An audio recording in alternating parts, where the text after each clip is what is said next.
Everyone, आज की video बहुत ही ज़्यादा इम्पोर्टेंट और हेल्पफुल होने वाली है क्योंकि इस वीडियो में हम आपसे बार बार पूछे जाने वाला सवाल, आपसे बार बार किया जाने वाला क्वेश्चन इंट्रोड्यूस योरसेल्फ और टेल मी अबाउट योरसेल्फ का जवाब इंग्लिश में कैसे दें, अपना परिचय अंग्रेजी में कैसे दें, ये हम इस वीडियो में सीखेंगे और वो भी बहुत ही आसान और इजी लैंग्वेज में, जिससे कि आपको अपना इंट्रोडक्शन देना एक ही बार में आ जाएगा। तो चलिए शुरू करते हैं। तो सबसे पहले हम ये देख लेते हैं कि हमें सेल्फ इंट्रोडक्शन देते टाइम बताना क्या क्या होता है। देखिए, टोटल 7 पॉइंट्स हैं जो आपको याद रखना है अपना सेल्फ इंट्रोडक्शन देते टाइम।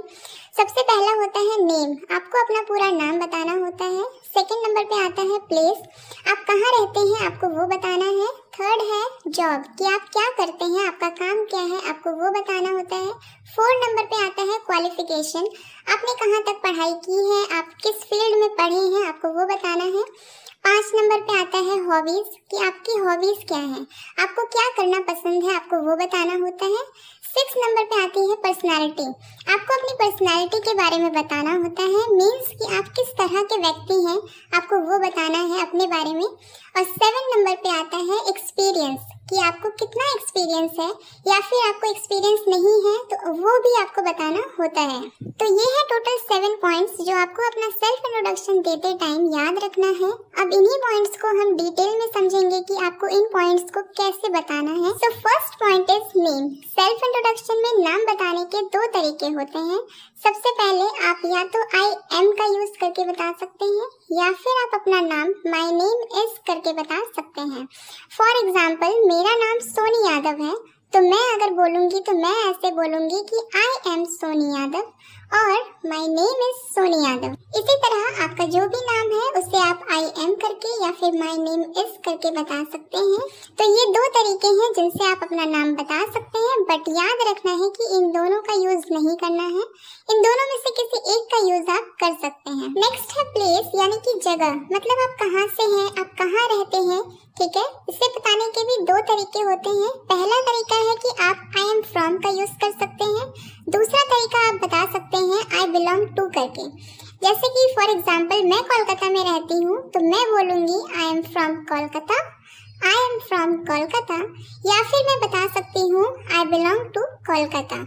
ये दोनों ही तरीके आप इस्तेमाल कर सकते हैं, बट दोनों में से कोई एक करना है, दोनों ही तरीके सही हैं। नेक्स्ट है जॉब, मतलब आप क्या करते हैं, आपका काम क्या है। इसे बताने के लिए हम आई एम अ का यूज करेंगे। फॉर एग्जाम्पल, मैं एक टीचर हूँ, तो मैं बोलूँगी आई एम अ टीचर। अगर आप एक स्टूडेंट हैं, आप बोल सकते हैं आई एम अ स्टूडेंट। अगर आप एक डॉक्टर हैं तो आप बोल सकते हैं आई एम अ डॉक्टर। और अगर आपका कोई बिजनेस है तो आप बोल सकते हैं आई एम अ बिजनेसमैन। इसी तरह आपका जो भी काम है आप आई एम अ का यूज करके बता सकते हैं। Next is qualification. क्वालिफिकेशन बताना बहुत इंपॉर्टेंट है। अगर आपका कोई जॉब इंटरव्यू है तो आप अपना क्वालिफिकेशन कैसे बता सकते हैं। देखिए, हम अपना क्वालिफिकेशन आई डिड का यूज करके बताएंगे। फॉर एग्जाम्पल, मैंने बीबीए किया है कलकत्ता यूनिवर्सिटी से, तो मैं बोलूँगी I did my graduation in BBA from Calcutta university. ऐसे ही आपने जो भी कोर्स किया है, अगर आपने बीबीए नहीं, बीकॉम, बीएससी जो भी आपने किया है वो आप बता सकते हैं। सबसे पहले आप बताएंगे I did my graduation in, उसके बाद आप बताएंगे उस कोर्स का नाम, फिर फ्रॉम का यूज़ करेंगे, उसके बाद उस यूनिवर्सिटी का नाम बताएंगे या फिर उस कॉलेज का नाम बताएंगे जहाँ से आपने ये किया है। नेक्स्ट है हॉबीज। हॉबीज का मतलब होता है जो भी काम आपको करना पसंद है वो आपको बताना है। तो आप अपनी हॉबीज को बताने के लिए माई हॉबीज आर का यूज कर सकते हैं। For example, my hobbies are reading, singing and dancing, या फिर आप आई लाइक का भी यूज कर सकते हैं। For example, I like reading, singing and dancing. ऐसे ही आपकी जो भी हॉबीज है उसे आप आई लाइक या फिर माई हॉबीज आर करके बता सकते हैं। Next is personality. आपको अपनी पर्सनालिटी के बारे में बताना है जिससे कि सामने वाला आपसे और भी ज्यादा इम्प्रेस हो सके। तो अपनी पर्सनालिटी बताने के लिए आप कुछ सेंटेंसेस का यूज कर सकते हैं जो मैं आपको बताऊंगी। उन सेंटेंसेस को आप सर या मैम लगा के यूज कर सकते हैं।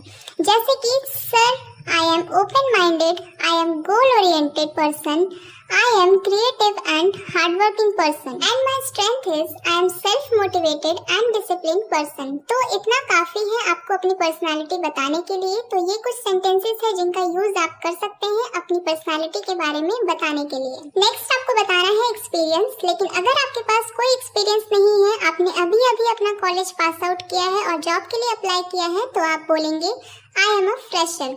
आई एम अ फ्रेशर, मैं बिल्कुल फ्रेशर हूँ, मेरे पास कोई एक्सपीरियंस नहीं है। और अगर आपके पास एक्सपीरियंस है, आपने कॉलेज के 2-3 साल बाद जॉब के लिए अप्लाई किया है, उन 2-3 सालों में आपने कहीं काम किया है, तो आपको एक्सपीरियंस है, तो आप बोलेंगे I have 3 years of experience in। ऐसे ही आपको बोलना है। आपको जिस भी चीज में एक्सपीरियंस है वो आप इनके बाद लगाएंगे। For an example, I have 3 years of experience in marketing, या फिर I have 3 years of experience in data entry। आपको जिस भी चीज में एक्सपीरियंस है वो आप इनके बाद लगाएंगे और 3 years की जगह पे आप 2 years या फिर 6 month, आपको जितने सालों का या फिर जितने मंथ का आपको एक्सपीरियंस है वो आपको यहाँ पे मेंशन करना है। लास्ट में आपको बोलना है that's all about me, thank you. ये बोल के आपको अपना सेल्फ इंट्रोडक्शन कंप्लीट करना है। So guys, I hope this video will be helpful for all of you. If yes, then don't forget to like, share and subscribe to my channel. Thank you.